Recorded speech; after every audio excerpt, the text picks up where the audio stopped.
And then we fast forward to today. We had the pandemic, right? This thing that Yeah. went on. And guess what happened? Banks created online forms to get a forbearance. That was a little different. That didn't happen last time. Yeah, no, that did not happen last time. And deferment and deferment on student loans, deferment on mortgage payments. I mean, it was a whole different game this time around for sure. Didn't Yeah. last as long. But, even I think one point that's really important, anytime something catastrophic or there's a global financial something that happens, it impacts liquidity.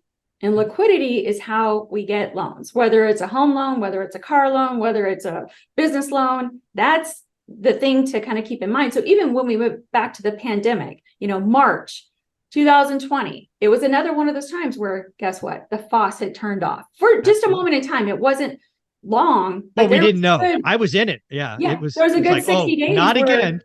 we're like, oh, and people don't understand it. We are much more of a global financial, Yeah. weaving what's happening in Europe, what's happening in the States, what's happening with a big bank failure, what's happening, all that stuff does impact mortgage money.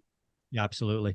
But one of the things that we now have evidence of is forbearance works, right? I believe Black Knight reported that forbearance peaked at like 4.2 million properties in forbearance. Yeah. Now that it's run for 3 years or whatever it's been, they have the numbers kind of at the end of that. Less than 1% actually ended up being foreclosed Yeah. on. Um, we would have had a lot more foreclosures if they didn't do forbearance. So where this is going, in my opinion, is the next time we have a thing, forbearance will be at least the first step. They're not going to foreclose like last time because that was painful.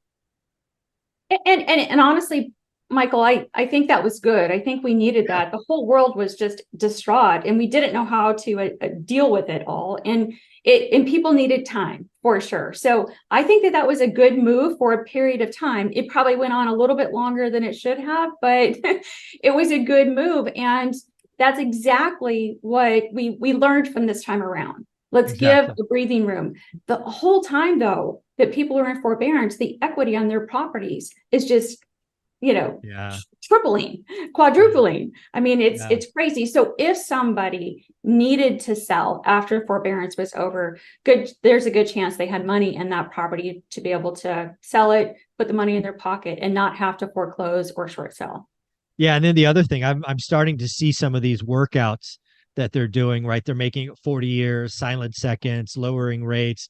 I think banks are bending over backwards to not foreclose. So Absolutely. those hoping for a foreclosure wave, and yes, I see the numbers from Adam and all these others that foreclosure, are up. It's not '06, it's not '07, it's not '08 again, and it's just not coming. No, no. Again, why? Because there's more demand than there's supply. So, and people have equity,